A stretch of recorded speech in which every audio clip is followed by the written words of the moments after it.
Madame Ernotte, vous êtes arrivée à la tête de France Télévisions il y a 10 ans déjà. La première critique de CNAFO porte sur l'orientation éditoriale des chaînes publiques. Elle dénonce un manque de pluralisme et accuse ces médias de rouler pour le pouvoir en place, aux frais du contribuable. À peine arrivé, vous vous êtes entouré de militants socialistes.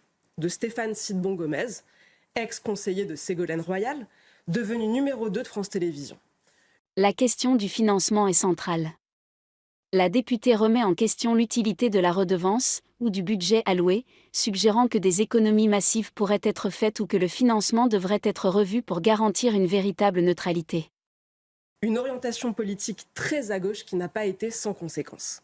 Vous avez commencé très fort en critiquant, je vous cite, une télévision de blancs de plus de 50 ans.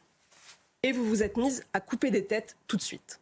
Vous avez renvoyé David Pujadas, Julien Lepers, Patrick Sébastien, parce qu'ils étaient des hommes blancs de plus de 50 ans. Le racisme... Elle passe à l'attaque personnelle, s'adressant à la PDG de France Télévisions, Delphine Ernotte.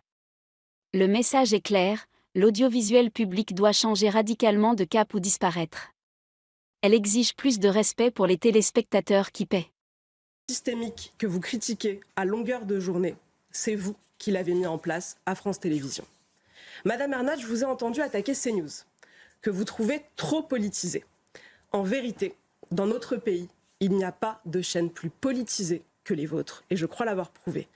Les vraies chaînes d'opinion, ce sont celles de France Télévisions. Ce que vous faites, en réalité, et je pèse mes mots, c'est du détournement d'argent public. Vous détournez un service public financé par de l'argent public pour défendre des intérêts militants. Et les Français s'en sont aperçus. C'est pourquoi vous avez coulé petit à petit les audiences et vous avez... Pour l'élu de Reconquête, le service public, s'il existe, doit être au service de tous les Français et non d'une élite parisienne. Elle réaffirme sa volonté de voir la presse se libérer du contrôle étatique. Vous avez explosé les budgets en continuant d'appeler au secours celui que vous insultez tous les jours, le contribuable. Malgré ce trou dans la caisse, votre salaire et vos avantages en nature sont estimés à 400 000 € par an. 400 000 € par an, c'est plus que le directeur général de Framatome, leader mondial de l'énergie nucléaire. Alors si encore, Madame Ernotte, vous construisiez comme lui des centrales nucléaires avec notre argent, mais pas du tout. Avec notre argent, vous financez, grâce à votre fondation, des ateliers pour des concours d'éloquence pour les migrants, de la lecture pour les demandeurs d'asile. Votre comité d'entreprise a acheté un nouvel immeuble en bord de mer.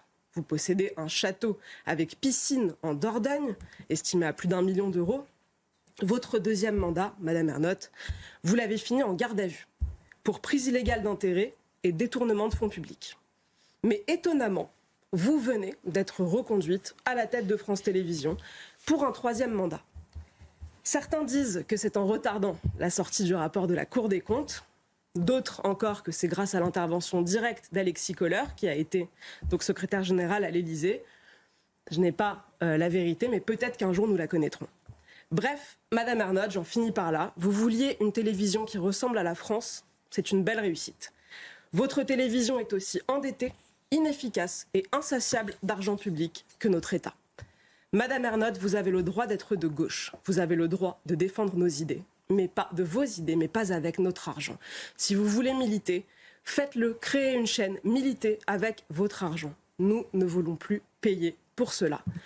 J'en finis par là, nous ne voulons même pas transformer l'audiovisuel public de gauche en un audiovisuel public de droite. Nous voulons privatiser l'audiovisuel.